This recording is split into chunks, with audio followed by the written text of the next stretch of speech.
नमस्कार मित्रों, स्वागत है आप सभी का एक नए लर्निंग वीडियो में। सबसे पहले आप सभी को धनतेरस एवं दीपावली की हार्दिक शुभकामनाएं। आज हम बात करने वाले हैं एजिस लॉजिस्टिक के बारे में। यहाँ पर आप देखिए कि डेली टाइम फ्रेम का चार्ट लगा हुआ है। हाल ही में अभी इसका क्वार्टरली रिजल्ट भी अनाउंस हुआ है, तो सबसे पहले हम रिजल्ट देख लेते हैं कि किस प्रकार का रिजल्ट आया है और उसका किस प्रकार से हमको यहाँ पर इम्पैक्ट पड़ता हुआ दिख सकता है। तो वीडियो स्टार्ट करने से पहले सबसे पहले मैं आप लोगों को डिस्क्लेमर देना चाहूंगा कि ये वीडियो ओनली एजुकेशन पर्पज के लिए बनाया जा रहा है। इसमें किसी भी प्रकार की बाय सेल या होल्ड करने की कोई सलाह नहीं दी जा रही है।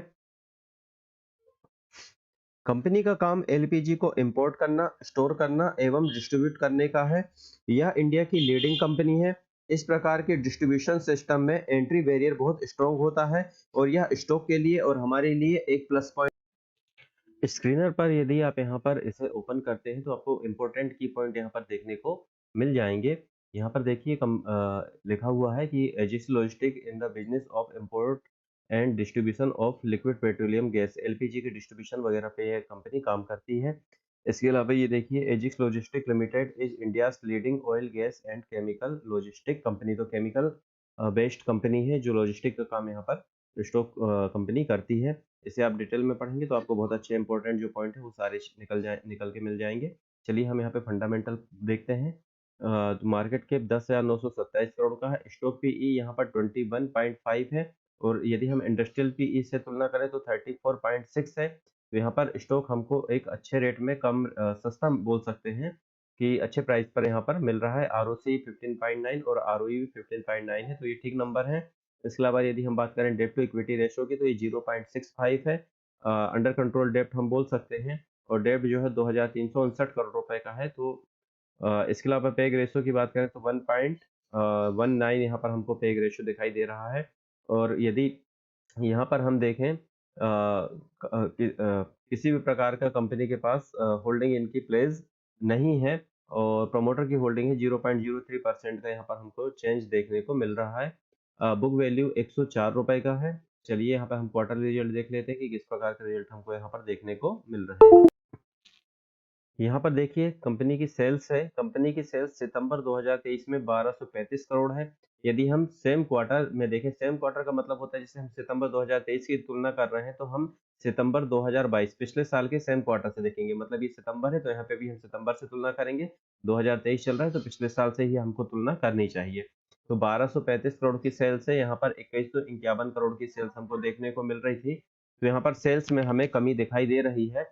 यदि हम लास्ट क्वार्टर से तुलना करें जून 2023 से, तो जून 2023 से देखिए 2101 करोड़ से 1235 करोड़ की सेल्स हुई है। मतलब सेल्स में हमें यहाँ पे कमी दिखाई दे रही है। ये एक चीज है। केवल एक ही पॉइंट ये है कि सेल्स में हमें यहाँ पे कमी दिखाई दे रही है। इसके अलावा यदि हम देखें तो ओवरऑल रिजल्ट हमको ठीक ठाक दिखाई दे रहा है। देखिए यदि हम एक्सपेंस की बात करें तो एक्सपेंस जो है सितंबर 2023 में 1,727 करोड़ है। तो देखिए लास्ट क्वार्टर में 1905 करोड़ का एक्सपेंस था। तो इनकम कम हुई है तो कंपनी ने अपने खर्च भी यहाँ पर कम किए हैं। यदि हम यहाँ पर देखें सितंबर 2023 में तो 1982 करोड़ का खर्च हुआ था और यहाँ पर देखिए 1,027 करोड़ का है। तो यहाँ पर कंपनी ने मैनेज किया है अपने खर्च को कम करके। यदि हम ऑपरेटिंग प्रॉफिट की बात करें तो देखिए सितंबर 2023 में ऑपरेटिंग प्रॉफिट कंपनी का 208 करोड़ है और लास्ट क्वार्टर में देखें यदि हम जून से तुलना करें तो 196 करोड़ था। इसका मतलब ये हो रहा है कि सेल्स कम होने के बाद भी कंपनी ने अपने ऑपरेटिंग प्रॉफिट को यहाँ पे मैनेज किया, बढ़ाया है। यदि हम सितंबर 2023 से देखें तो 169 करोड़ ऑपरेटिंग प्रॉफिट था जिसे बढ़ाकर 208 करोड़ रुपए किया है। तो ऑपरेटिंग प्रॉफिट में हमें वृद्धि दिखाई दे रही है। यदि हम ऑपरेटिंग प्रॉफिट मार्जिन की बात करें तो कंपनी ने 17% का यहाँ पे मार्जिन से काम किया है, जो कि बहुत अच्छे नंबर हमें दिखाई दे रहे हैं। यदि हम प्रॉफिट बिफोर टैक्स की बात करें तो 192 करोड़ का हमको प्रॉफिट बिफोर टैक्स दिखाई दे रहा है और जून में यहाँ पर 170 करोड़ का था। तो 170 से 192 करोड़ है। लास्ट क्वार्टर से हमको प्रॉफिट बिफोर टैक्स दिखाई बढ़ता हुआ दिख रहा है। यदि हम सेम क्वार्टर की बात करें ईयर ऑन ईयर बेस में देखें तो सितंबर 2022 में 128 करोड़ था, अब 23 में यहाँ पर सितंबर पर 192 करोड़ हो गया है। तो यहाँ पर भी year on year profit before tax में भी हमको बढ़ता हुआ दिखाई दे रहा है। नेट प्रॉफिट की यदि हम बात करें तो नेट प्रॉफिट 150 करोड़ का है। लास्ट क्वार्टर में जून क्वार्टर में 133 करोड़ था। तो लास्ट क्वार्टर से भी हमको प्रॉफिट यहाँ पर बढ़ता हुआ दिखाई दे रहा है। यदि हम सेम क्वार्टर की बात करें यानी ईयर ऑन ईयर बेस पर तुलना करें तो सितंबर 2022 में 101 करोड़ था और यहाँ पर 150 करोड़ सितंबर 2023 में हमको नेट प्रॉफिट बढ़ता हुआ दिखाई दे रहा है, तो लगभग आप देखिए 50% के आसपास तो नेट प्रॉफिट हमको यहाँ पर बढ़ता हुआ दिखाई दे रहा है। तो केवल कंपनी के रिजल्ट में एक ही यहाँ पर नेगेटिव पॉइंट है कि कंपनी का सेल्स यहाँ पर कम हुआ है। इसके अलावा बाकी ऑल ओवर प्रॉफिट रिजल्ट देखें तो हमको रिजल्ट बहुत अच्छा हुआ आता हुआ दिखाई दे रहा है। इसके अलावा यदि हम यहाँ पर प्रॉफिट एंड लॉस स्टेटमेंट में चले तो देखिए ईयर ऑन ईयर पे तुलना करें तो मार्च 2022 में जो सेल्स थी 4,621 करोड़ थी और मार्च 2023 की सेल्स 8,627 करोड़ रुपए की हो गई, तो बहुत अच्छा ग्रोथ यहाँ पर हमको स्टॉक में देखने को मिल रही है। ऑपरेटिंग प्रॉफिट की बात करें तो 672 करोड़ है, लास्ट ईयर में 535 करोड़ था। ऑपरेटिंग मार्जिन परसेंट यहाँ पर हमको कम होता हुआ दिखाई दे रहा है। लेकिन इसके साथ साथ यदि हम यहाँ पर प्रॉफिट बिफोर टैक्स की बात करें तो प्रॉफिट बिफोर टैक्स में भी 472 करोड़ से 645 करोड़ हो गया है। नेट प्रॉफिट की यदि हम बात करें तो नेट प्रॉफिट देखिए 511 करोड़ है और मार्च 2023 का और लास्ट मार्च यानी 2022 में 385 करोड़ है। तो ईयर ऑन ईयर यहाँ पर अगर हम एनुअल बात करें तो यहाँ पर हमको अच्छे रिजल्ट दिखाई दे रहे हैं। इसके अलावा यदि हम बैलेंस शीट में देखें तो बैलेंस शीट में आप देखिए मार्च 2012 में देखिए कंपनी के पास रिजर्व 258 करोड़ का था और सितंबर 2023 में कंपनी के पास 3610 करोड़ का रिजर्व यहाँ पर हमको शो हो रहा है। मतलब रिजर्व का मतलब होता है ये कंपनी का खुद का पैसा है। तो देखिए 2012 से 2023 लगभग 11 साल में कंपनी ने अपना रिजर्व 10 गुने से ज्यादा बढ़ा लिया है। तो ये अच्छी चीज है कि कंपनी लगातार इंप्रूवमेंट कर रही है, अपना पैसा बना रही है। इसके अगेंस्ट में यदि हम कंपनी के ऊपर डेप्ट देखें तो 2359 करोड़ का डेप्ट है। तो ये डेप्ट अंडर कंट्रोल डेप्ट कहा जा सकता है। इसके अलावा यदि हम फिक्स एसेट की बात करें तो 3766 करोड़ रुपए का यहाँ पे फिक्स एसेट हमको दिखाई दे रहा है। इसके साथ साथ 567 करोड़ रुपए की CWIP है और ये वर्किंग में आएगी, तो इससे भी यहाँ पर कंपनी की इनकम जो है वो बढ़ती हुई हमें भविष्य में दिखाई दे सकती है।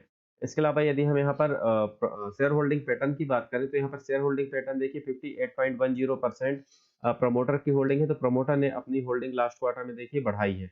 58.07% यहाँ पर देखिए आप कंटिन्यू 58.07% से यहाँ पर कंपनी ने अपनी होल्डिंग यहाँ पर बढ़ा ली है 0.03% की। FII ने भी अपनी होल्डिंग बढ़ाई है, DII ने भी अपनी होल्डिंग बढ़ाई है और जो रिटेल पब्लिक है उनकी होल्डिंग में हमको यहाँ पे कमी होती हुई दिखाई दे रही है। तो FII, DII और जो प्रमोटर है यदि ये होल्डिंग बढ़ा रहे हैं तो ये कंपनी के लिए, स्टॉक के लिए बहुत अच्छे साइन माने जाते हैं। पब्लिक में हम यहाँ पर ओपन करके देखते हैं तो यहाँ पर आप देखेंगे सुधीर ओम प्रकाश मल्होत्रा जी हैं, इनके पास 4.4% के शेयर्स हैं।